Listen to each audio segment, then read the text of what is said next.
13 News Now is your back to school station. It's almost time for kids to hit the books again, but many are still trying to catch up from the learning challenges they face during the pandemic. It's a big problem. Education experts say many families have hired tutors to get students back on track.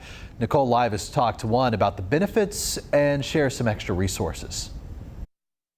It's almost time for kids to hit the books again, and many may still be trying to catch up from the pandemic learning challenges, which experts say hit the younger students harder. What we noticed was if they had those foundational skills, they were really able to manage learning at home a little bit easier than they were if they didn't have the foundational skills and they were trying to learn those at home, either with a parent or in a large online setting. Jessica Bradley is a former teacher who now owns the Learning Room tutoring service. Reading and math are going to be our core subjects until we get to about high school level. And then we're going to get, the chemistry and the really hard maths and those types of things.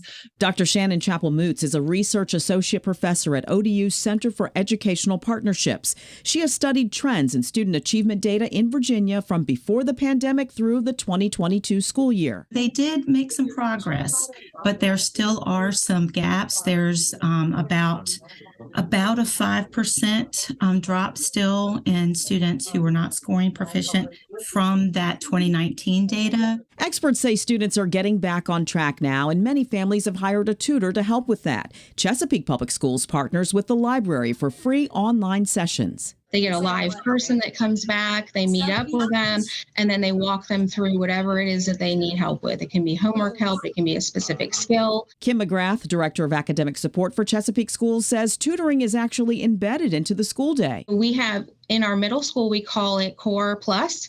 So they have that right into their schedule. It's one of their bells.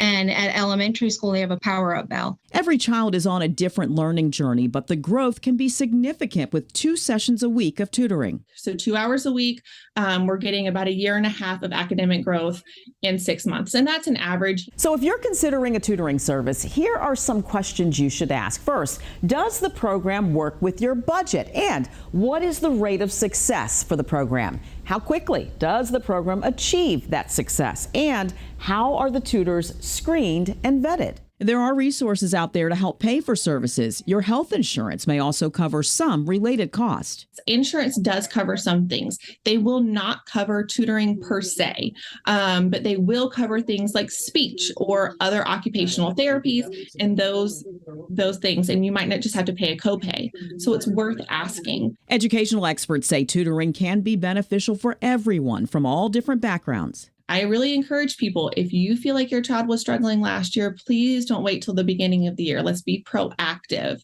because like we're talking about a few hours a week that could make a big difference. A big difference that can last a lifetime. Nicole Livas, 13 News Now.